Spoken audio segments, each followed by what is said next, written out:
কবরে এসে প্রথম প্রশ্ন করবে, মুনকার নাকির যখন চলে আসবে 40 কদম, যখন আত্মীয় স্বজনরা লাশটাকে কবরের মধ্যে দিয়ে 40 কদম চলে যায়, তখনই ফেরেশতা চলে আসে। এসেই পরীক্ষা শুরু। প্রথম প্রশ্ন, তোমার রব কে? আমরা বলবো আমাদের রব আল্লাহ। দ্বিতীয় প্রশ্ন, ওমা দীনু, তোমার ধর্মের নাম কি? আমরা কি বলবো?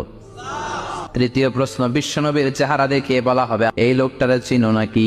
আমরা বলবো চিনি, আমাদের প্রাণের নবী। তিনটা প্রশ্নের যথাযথ উত্তর যখন দিয়ে দিলেন, আপনার জন্য অতিরিক্ত আরেকটা প্রশ্ন করা হবে, ওয়ামা ইলমুক, তিনটা প্রশ্নের উত্তর যে তুমি করতে পারলা, কিভাবে পারলা? আপনাকে তখন বলতে হবে, আমি কোরআন থেকে শিখেছি, আমি হাদিস থেকে শিখেছি, সব প্রশ্নের উত্তর তুমি পেরেছো। আপনার কবরটারে 70 হাত লম্বা করে দেয়া হবে।